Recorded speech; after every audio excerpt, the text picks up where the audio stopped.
Bonjour. Toujours dans le cadre des propriétés de la droite de régression, on a un petit exercice, voilà, qui porte sur le fait que deux étudiants estiment et cherchent à estimer son modèle, voilà, avec la variable endogène c'est y, une variable abstraite. Vous avez une constante et vous avez la variable exogène, c'est le temps. Donc nous cherchons à régresser une variable endogène contre une variable exogène, c'est le temps, d'accord? Bien, vous avez donc deux étudiants qui cherchent à estimer ce modèle, mais il y a un petit problème, c'est que le premier étudiant, pour lui, il considère le temps, il varie de 1 à 20, d'accord, de la première observation jusqu'à la première année jusqu'à l'année 20, le premier cas. Et un autre étudiant, il n'a pas considéré le temps comme étant égal à 1, il a pris 1961, 1962, etc. Donc ici, le problème qu'il va se poser, on va comparer entre la constante et ou bien les paramètres qui ont été estimés par les deux étudiants. Le fait de prendre le temps comme étant de 1 à 20, ou bien le fait de prendre la variable exogène, le temps, de 1961 à 1982, bien le deuxième cas.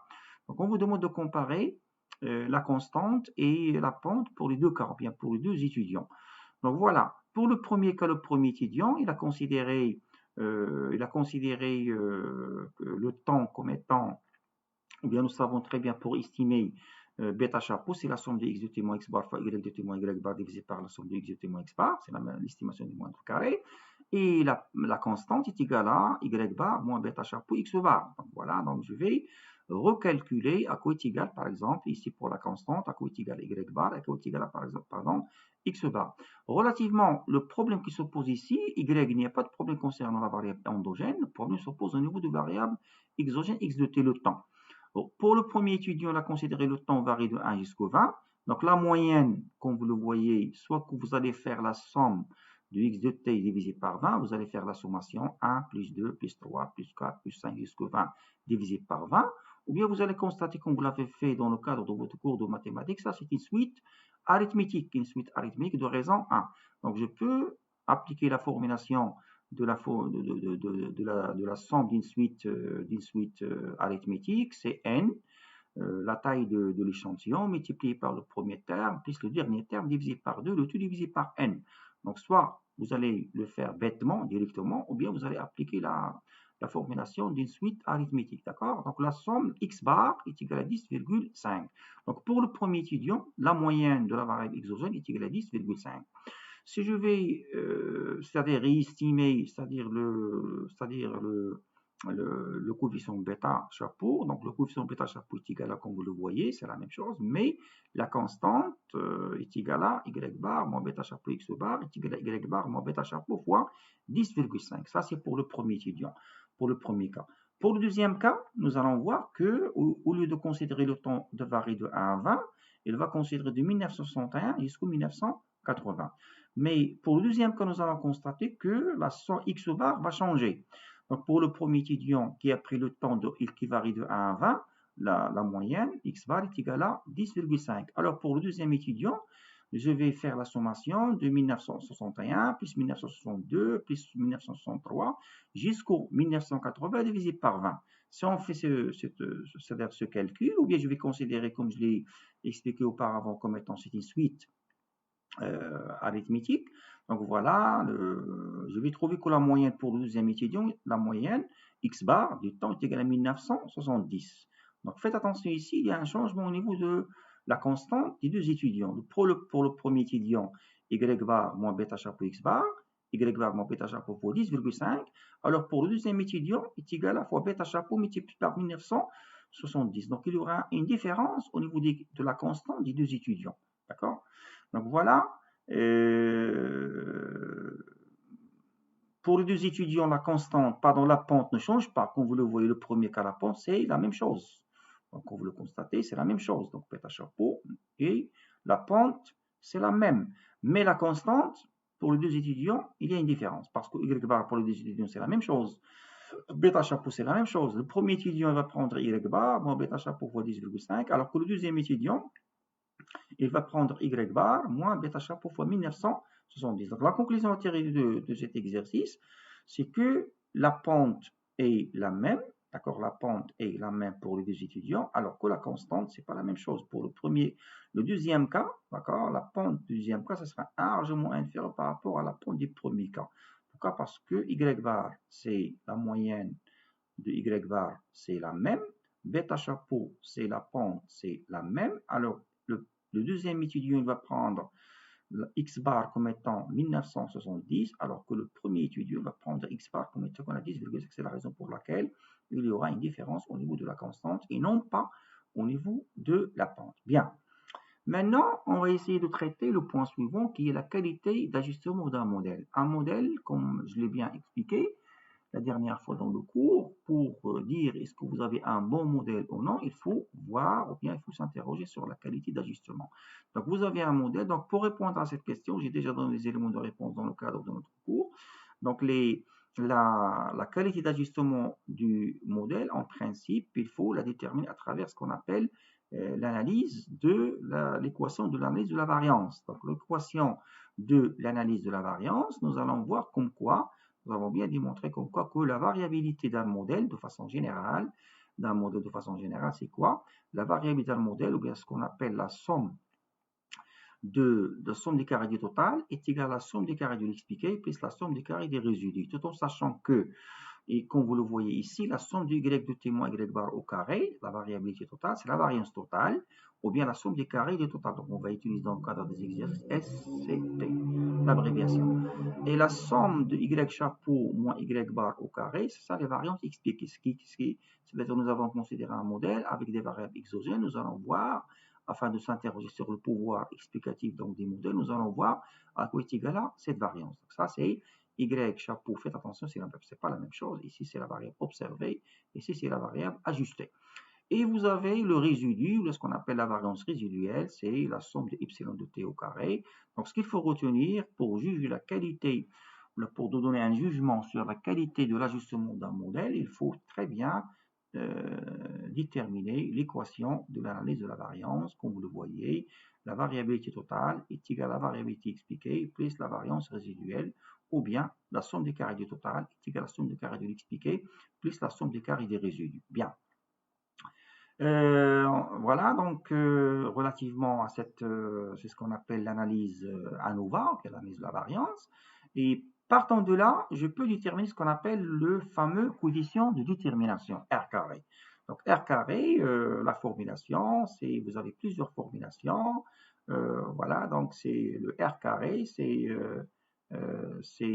comme nous l'avons déjà expliqué dans le cadre du cours, soit la variance, voilà, ça c'est la variance expliquée, la somme des carrés de l'expliqué, divisé par la variance totale. Ou bien, je vais remplacer la variance expliquée qui est égale à, voilà, ça c'est différentes formulations de la variance expliquée, ou bien ce qu'on appelle la somme des carrés de l'expliqué. Donc je vais considérer plusieurs formulations, voilà, c'est centré, petit y de t, ou bien je vais considérer la quatrième formulation, comme vous le voyez, voilà, ou bien sur des variables centrées. Donc faites attention, selon l'énoncé de l'exercice, vous allez soit utiliser la première, la deuxième, la troisième, la quatrième ou bien la cinquième. Mais vous avez dans le dénominateur, vous avez la main, on divise toujours par la variance totale, la variabilité, la somme des carrés totales. Donc ça, c'est la somme des carrés des totales. Donc quel que soit le. Donc ce qu'il faut retenir, c'est que le coefficient de détermination, c'est quoi? C'est le rapport entre la variance expliquée et la variance totale. Autrement dit, on va s'interroger sur le pourcentage qui explique la variance expliquée dans le cadre de la variance totale. Et nous allons voir comme quoi nous cherchons à ce que le R carré soit quelque chose qui est proche de 1 pour dire que vous avez un bon modèle. Bien. Pour résumer, donc le R carré, c'est la somme du carré de l'expliqué divisé par la somme du carré du total. La somme du carré de l'expliqué, ce n'est rien d'autre que la somme du carré du total moins la somme du carré du résidu. Pourquoi? Parce que nous avons déjà utilisé cette formulation. Donc je cherche la somme du carré de l'expliqué, c'est la différence entre la somme du carré du total et la somme du carré des résidus. Voilà. Donc je peux généralement, comme vous le voyez, donc utiliser cette formulation. Comme je peux, c'est-à-dire faire déduire donc la somme des carrés de l'expliqué, qui est la différence entre la somme des carrés du total moins la somme des carrés des résidus, Voilà, je peux simplifier, comme vous le voyez, parce qu'ils ont le même dénominateur. Donc, c'est 1 moins la somme des carrés des résidus, la somme des carrés des totales. 1 moins, et je sais très bien que la somme des carrés, la somme des carrés des résidus, donc la somme des carrés des résidus, nous l'avons déjà vu comme quoi c'est la somme de epsilon de t au carré. Nous l'avons bien utilisé dans le cadre de l'estimation de la variance de l'erreur. Donc voilà, et la somme des carrés du total, c'est toujours la somme de y de t au carré centré, ou bien la somme de y de t moins y bar, le tout au carré. Donc voilà, en ce qui concerne donc c'est-à-dire le coefficient le coefficient de détermination. Quelques remarques concernant ce coefficient de détermination pourront vous aider afin de donner, d'interpréter mieux ce que vous avez déjà calculé. Il faut bien faire attention sur le fait, comme je l'ai expliqué dans le cours, il faut ne jamais trouver une valeur à l'extérieur de cet intervalle. Donc le R carré, le coefficient de détermination, toujours il est compris entre 0 et 1, ou bien entre 0 et 100%. Comme le coefficient de corrélation linéaire, il est compris entre moins 1 et plus 1. Donc voilà, par définition, R carré se mesure la part de la variance de y de t expliquée par le modèle. Bien, autre chose, plus que le coefficient de détermination est proche de 1, ou bien de 100%, meilleur est le modèle. Donc le modèle peut donner un jugement sur la qualité de notre modèle. Donc, pardon.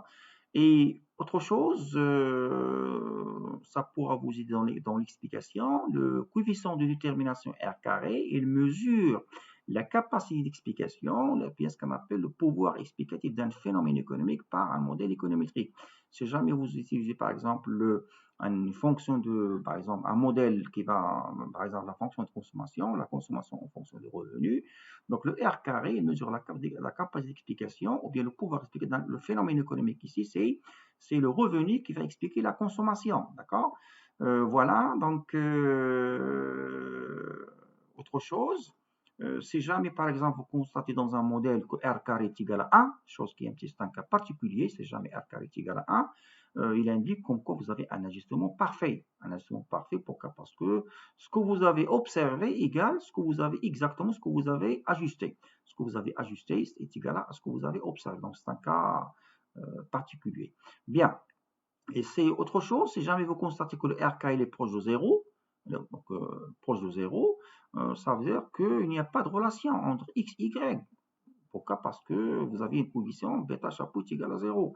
Donc, dans ce cas, si jamais vous avez donc ce cas, soit qu'il faut refaire le modèle, la formulation de votre modèle économétrique, ou bien vous allez prendre uniquement, si vous voulez bien ajuster, trouver par exemple un ajustement, la meilleure façon à prendre, c'est de considérer comme quoi la valeur ajustée, c'est y bar, d'accord? La variable dépendante ajustée est égale à y bar, est égale à la constante, ou bien l'interprétation qu'il faut donner ici à la constante, on peut dire que la constante est égale à y bar.